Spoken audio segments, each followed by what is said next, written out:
সকাল বন্ধুরা, কেমন আছো তোমরা সবাই? আশা করি তোমরা সবাই ভালো আছো। কিন্তু আমিও এত একটা ভালো নেই গো। কেন জানো তো? কারণ কাল আমার পড়াশোনার শরীরটা ভালো ছিল না গো। আর কাল আমারও শরীরটা ভালো ছিল না, তাই তোমাদেরকে কোনো ব্লগ দিতে পারিনি গো। আর কি বলো তো, পড়াশোনার যখন শরীরটা ভালো থাকে না, তখন আমারও মনটা কিন্তু অনেকটা খারাপ হয়ে যায় গো। ওর একটু জ্বর সর্দি এসেছিলো, তাই আর কাল কিন্তু কোনো ব্লগ দিতে পারলাম না তোমাদেরকে।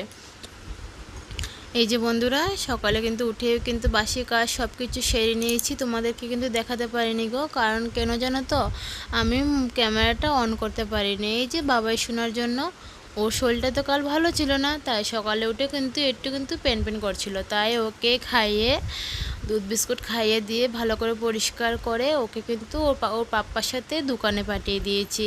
আর সবাইকে চা দিয়ে বাসি কাজ বলতে ঘর ঝাড়ু দিয়েছি বন্ধুরা, তারপর ঘর মুছে কিন্তু এখন কিন্তু ওই যে বলেছি তোমাদের কাল রাত্রে এঁটো বাসন, এগুলো নিয়ে কিন্তু সব বসে পড়েছে। কি বলো তো, আমাদের কলতলাটা তো একটু দূরে, তাই কিন্তু রাত্রে বাসন কিন্তু আর মেজে রাখা হয় না গো, সব কিছু সকালে মাজতে হয়। আর এত বাসন পড়েছে, তাই আর রাত্রে কিন্তু এত রাত্রে করে কিন্তু বার করলাম না গো। প্রায় 11টা কিন্তু বেজে গিয়েছে, তাই আর বাসন কটা কিন্তু নিয়ে কিন্তু কলতলায় আসলাম না গো। সব কটা বাসনই রেখে দিলাম, যে থাক সকালবেলা যখন উঠবো তখন সব কটা মেজে নেব। আর আমার শাশুড়ি মা কী বলো তো, উনিও কিন্তু অনেকবার করে না করেছেন যে প্রাণের শরীর ভালো না, তুমি কিন্তু একটাও বাসন ধোবে না, সব সকালে ধোবে, এখন থাক একটাও বাসন নিয়ে বেরোবে না। তাই আর কি করব বলো তো, শাশুড়ি মা যখন না করেছেন তখন তো শাশুড়ি মা কথা ফেলতে পারবো না, তাই আর বাসন কটা ধুইনি গো। উনিও অনেক বলেছেন যে আমি ধুইনি, কিন্তু আমি আর দিলাম না গো। আমি বললাম থাক, আমি যখন ধোবো না তাহলে আপনাকে ধুতে হবে না, সকালে উঠে কিন্তু সব কটা বাসন আমি মেজে নেব। তাই কিন্তু আর রাত্রে মাজা হলো না গো। এই যে আর তাই এত বাসন ভরেছে, এখন কিন্তু মাজতে কিন্তু অনেকটা টাইম লেগে যাচ্ছে গো। আসলে কি বলো তো, বাসন যদি ভালো করে না মাজি তাহলে তো এটো সকরা সব কিছু লেগে থাকবে, তাই আর কি ভালো করে বাসন কটা মেজে নিচ্ছি। তো তোমরা দেখতে থাকো আমি কিভাবে বাসন কটা মেজে নিই। তো তোমরা আমার ভিডিওটা দেখতে থাকো, আমি কিভাবে কাজ করি। তোমরা আমার প্লিজ আমার ভিডিওটা দেখতে থাকো। ভিডিওটা কিন্তু টেনো না টেনে কিন্তু ভিডিওটা দেখতে থাকো।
এই যে বন্ধুরা, আমার কিন্তু প্রায় কিন্তু বাসি বাসনগুলো কিন্তু মাজা হয়ে গিয়েছে, এখন কিন্তু কাপড় ধোবো গো বন্ধুরা।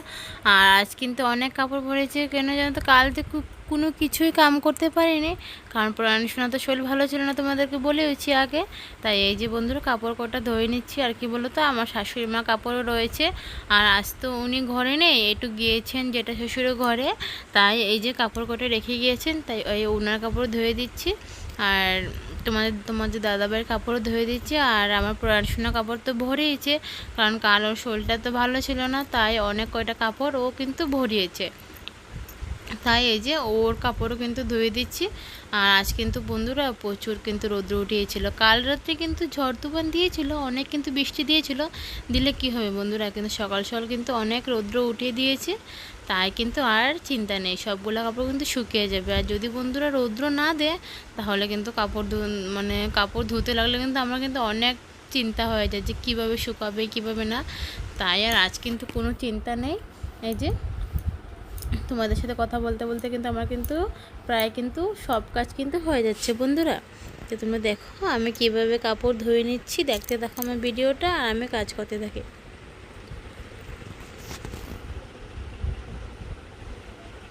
আর কি বলো তো বন্ধুরা, কাল তো কারেন্ট ছিল না, কাল রাতে তো অনেক ঝড় তুফান দিয়েছে, তাই তো রাত্রে জল উঠেনি, তাই কিন্তু জল উঠতে কিন্তু অনেক দেরি হয়েছিল জানো তো।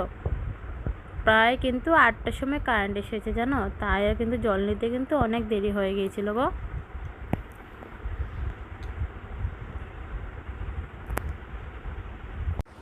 এই যে বন্ধুরা তোমাদের সাথে কথা বলতে বলতে কিন্তু আমার কিন্তু প্রায় কাপড় দেওয়া হয়ে গিয়েছে। এখন কিন্তু জায়গাটাকে ভালো করে পরিষ্কার করে নেব। জানো তো আমি না, যারা যারা রোজ আমার ব্লগ দেখো, আমি কিন্তু রোজ কিন্তু এই জায়গাটা ভালো করে পরিষ্কার করি গো।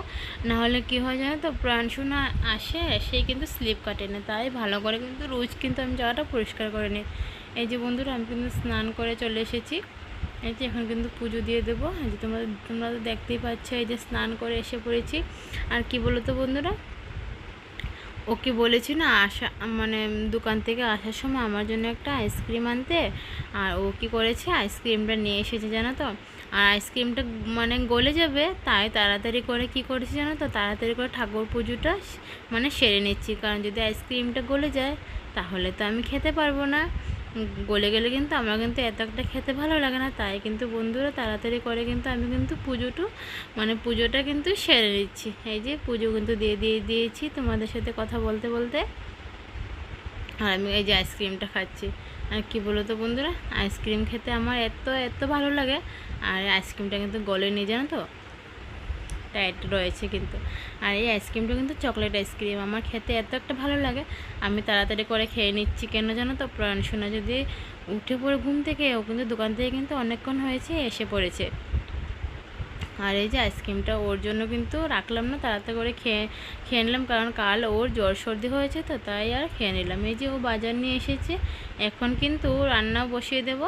তাহলে ঠিক আছে বন্ধুরা, আজকের মতো ব্লগটা আমি এখানেই শেষ করলাম। কার কার আমার এই ব্লগটা ভালো লেগেছে প্লিজ সাবস্ক্রাইব করো, আর আমার পাশে থেকে কমেন্ট করে বললো ব্লগটা